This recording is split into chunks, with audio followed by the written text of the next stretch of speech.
Good morning, students.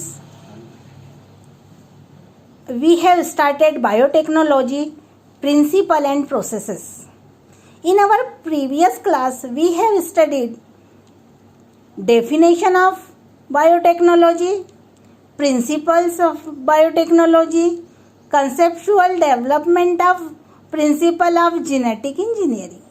Now we will study tools of recombinant DNA technology. क्या पढ़ेंगे आज हम? Tools of recombinant DNA technology.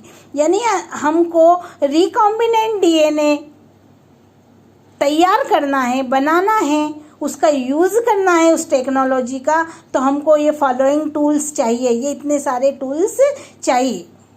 तो इनसे में है restriction enzyme, second polymerase enzyme, third ligase enzyme, fourth cloning vector, and fifth is host organism. Restriction enzyme cut the DNA strands from a specific site. Polymerase enzyme are required to form DNA fragments. Ligase enzyme join or stick the DNA fragments. Cloning vectors जो कि एक plasmid हो सकता है या कोई virus bacteriophage हो सकता है, वो ट्रांसफ़र करता है होस्ट ऑर्गेनिज्म में, जिसमें ये क्लोनिंग वेक्टर जो है, ये वेक्टर ले जाने का काम करता है, उसको क्लोनिंग वेक्टर बोलते हैं. और वो ऑर्गेनिज्म जिसमें हमको इसको ट्रांसफॉर्म करना है, उस होस्ट ऑर्गेनिज्म की आवश्यकता पड़ती है. इस तरीके से ये 5 टूल्स रिक्वायर्ड होते हैं रिकॉम्बिनेंट डीएनए टेक्नोलॉजी के लिए. अब इन सब टूल्स को अब हम डिटेल्स में पढ़ेंगे. सबसे पहले हम देखते हैं रिस्ट्रिक्शन एंजाइम. सबसे पहले रिस्ट्रिक्शन एंजाइम.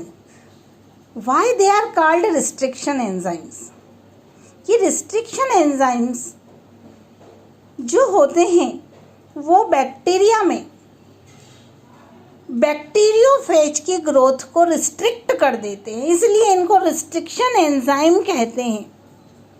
अब रिस्ट्रिक्शन एंजाइम समझने के पहले हमको समझना है what are bacteriophage. See here the structure of bacterial cell. आपको बैक्टीरियल सेल का स्ट्रक्चर तो पहले से मालूम है, और ये उसके ऊपर बैक्टीरियोफेज है. Bacteriophage are the viruses which attack on bacteria. Bacteria पर अटैक करने वाले वायरस को बैक्टीरियोफेज कहते हैं. और जो बैक्टीरिया का अंदर का प्रोटेक्टिव मैकेनिज्म है, वो प्रोटेक्टिव मैकेनिज्म ये वायरस डीएनए को कट कर देता है, उसको डिफरेंट फ्रेगमेंट्स में, छोटे छोटे टुकड़ों में कट कर देता है, उसके फ्रेगमेंट्स बना देता है, और इस तरीके से बैक्टीरियोफेज की ग्रोथ को रिस्ट्रिक्ट कर देते हैं वो एंजाइम. वो इनका प्रोटेक्टिव मैकेनिज्म के अंतर्गत आता है बैक्टीरिया के. चूँकि वो बैक्टीरियोफेज को ग्रोथ को रिस्ट्रिक्ट कर देते हैं, इसलिए ये रिस्ट्रिक्शन एंजाइम कहलाते हैं. ये रिस्ट्रिक्शन एंजाइम एक्चुअली में न्यूक्लियसेस है. Nucleases are those enzyme which cut the DNA strands. अब ये न्यूक्लियसेस 2 टाइप्स के, यहाँ देख रहे हैं आप, 2 टाइप्स के हैं, एक्सोन्यूक्लियसेस एंड एंडोन्यूक्लियसेस. एंड एक्सोन्यूक्लियसेस जो डीएनए का पार्ट है उसके एंड्स को कट करते हैं, वहाँ ब्रेक डाउन करते हैं. देखिए ये डीएनए का स्ट्रक्चर, आपको डीएनए का स्ट्रक्चर अच्छे से मालूम है, हमने 11th में उसको पढ़ा है. मैंने बार बार कहा था आपसे कि इसको अच्छे से लर्न करना है.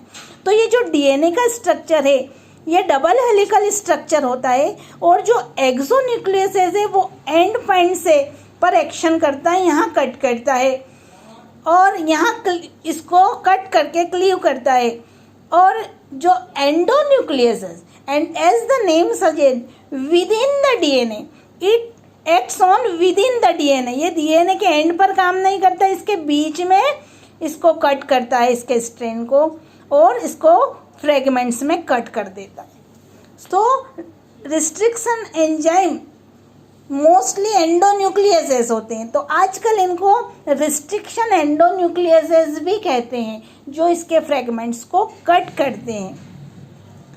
अब इनका नामकरण के बारे में देखेंगे। जैसे इश्चीरिया कोलाई एक बैक्टीरिया है, और उसकी ग्रोथ को कम करने के लिए उसमें रिस्ट्रिक्शन, उसकी ग्रोथ को नहीं, उसके अंदर बैक्टीरियोफेज की ग्रोथ को कम करने के लिए उसके अंदर रिस्ट्रिक्शन एंजाइम से।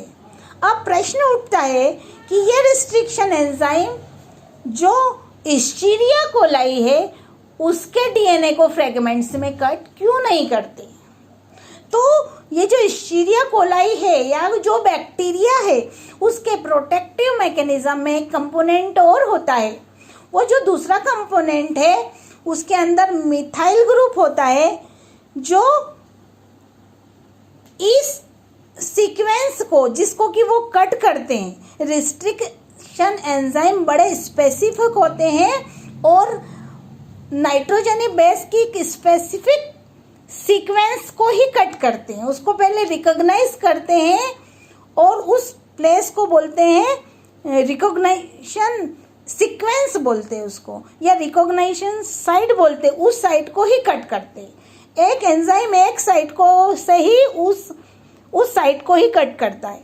इसलिए इश्चीरिया कोलाई में जो रिस्ट्रिक्शन एंजाइम है उसके साथ साथ एक और कंपोनेंट होता है जो इस रिस्ट्रिक्शन साइट पर मिथाइल ग्रुप को जोड़ देता है। यदि ये मिथाइल ग्रुप इसमें ऐड हो जाता है तो फिर रिस्ट्रिक्शन एंजाइम इसको आइडेंटिफाई नहीं कर सकता, इसको रिकॉग्नाइज नहीं कर सकता। इस तरीके से इश्चीरिया कोलाई में वो फंक्शन लेस हो जाते हैं, वो एक्शन नहीं कर पाते। फर्स्ट रिस्ट्रिक्शन एंडोन्यूक्लियसेस एंजाइम जो सबसे पहले खोजा गया वो था हिंड सेकेंड। आज तक मोर देन 900 रिस्ट्रिक्शन एंजाइम खोजे गए हैं। बैक्टीरिया के 230 स्ट्रेन में अभी तक 900 रिस्ट्रिक्शन एंजाइम खोजे गए। अब इन रिस्ट्रिक्शन एंजाइम की नेमिंग, फॉर एग्जांपल इको-आरआई, ये इको-आरआई एक रिस्ट्रिक्शन एंजाइम का नाम है। E stand for Escherichia coli RY13। ये जो है इश्चीरिया, ई जो है उसके जीनस के लिए है। इश्चीरिया कोलाई, ये इश्चीरिया इसका जीनस है, कोलाई इसका स्पीशीज है, और ये RY13 इसका स्ट्रेन है। तो ई जो है कहाँ से लिया गया? इसके जीनस से लिया गया। CO ये रिप्रेजेंट करता है कोलाई को, कोलाई इसका स्पीशीज है। तो सेकेंड 2 लेटर्स जो है उसकी स्पीशीज बताते हैं, फर्स्ट लेटर जीनस बताता। आर जो स्ट्रेन, जो वो स्ट्रेन का नाम होता है आर, और फर्स्ट ये रोमन लेटर, तो आर जो है वो तो स्ट्रेन बता रहा है, और ये जो फर्स्ट है ये order in which enzyme were isolated from the bacteria. ये जिस ऑर्डर में उसको फर्स्ट सेकेंड रोमन लेटर लिखा होता है, ये तो ऑर्डर होता है जहाँ से एंजाइम आइसोलेट हुआ है। इस तरीके से इसका नेमिंग होता है। तो इको-आरआई ये एक रिस्ट्रिक्शन एंजाइम का नाम है, जिसमें ई इश्चीरिया को रिप्रेजेंट करता है, CO for coli, R strain, और फर्स्ट जो है ये order in which enzyme were isolated उसको बताता है।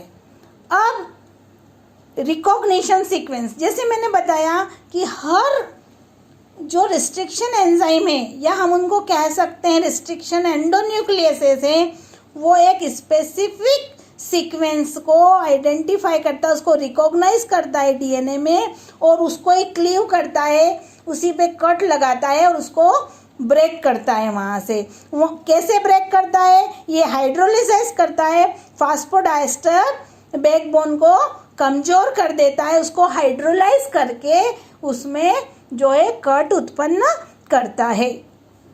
Now we will study the action of